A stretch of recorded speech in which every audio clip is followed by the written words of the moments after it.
Hello guys, welcome back to my channel Study with Vizu and welcome back to our journey through the ages of English literature. And if you are new here, I highly recommend you to checking out the part 1 and part 2 of the English literature journey. You can find out the link of this video in the description. And in this video we're going to discuss Norman conquest, social condition in feudal England, and what is the influence of Norman conquest on English language and literature, the romance in the Anglo-Norman period, and the essential feature of romance. Remember that this period is also known as the medieval period, and it is during the time of 10th century. The Normans were originally hard race from the sea rovers living in Scandinavia. In the 10th century, they conquered the part of northern France, which has been called as Normandies, and settled there. They adopted French as their language and embraced the Christianity. They became renowned for their learning, their military powers, and their organizing ability.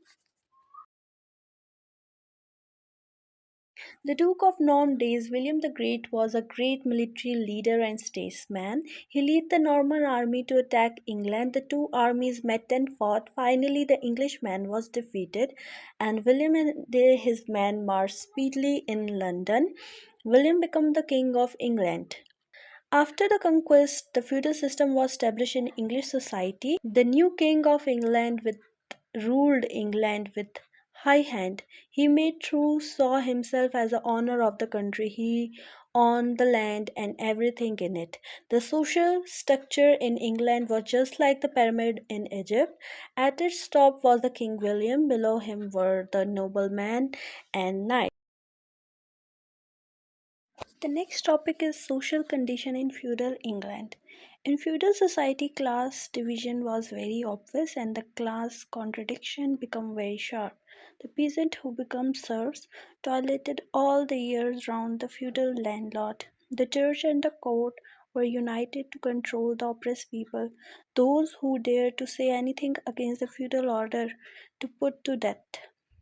Moreover, continuous war with the countries and diseases added miseries to English people. The government had no sympathy with the people, instead, they enforced the heavy taxes on the people. The poor peasant could not endure any longer. They rose up to fight against the ruling class. In the year of 1381, witnesses a famous peasant uprising led by the Ward Taylor and John Bell. Though it failed and its leaders were killed, but it gave the ruling class a heavy. The next topic is the influence of Norman conquest upon the English language and literature. After the conquest, the Norman introduced the body of custom ideals known as chivalry into England. The knight code, the romantic interest in women, tenderness, and the reverence paid to Virgin Marys and reflected in literature. With the coming of Normans, the Anglo-Saxons sank to the position of abjectness. Their language was made despite think, French words, warfare and chivalry, art and luxury, science and law began to come into English language. Thus three languages existed in England that period. The Normans spoke French, the lower class spoke English, and the scholars and the clergymen used Latin.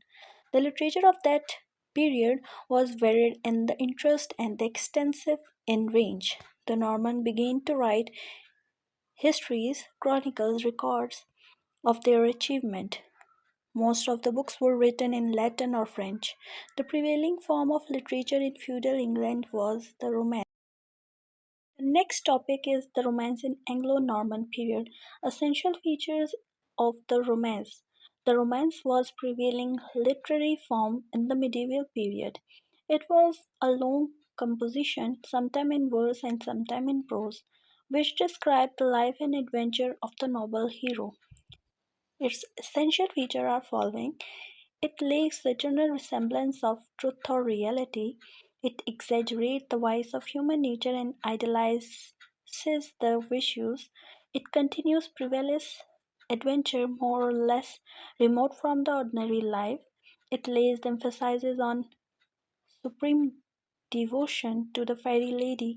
The central character of the romance is the knight, a man of noble birth. And that's it for today. I hope you find this video informative and easy to follow from the beginning to end. And if you have any question regarding to this topic, please don't hesitate to comment below. Thank you for listening.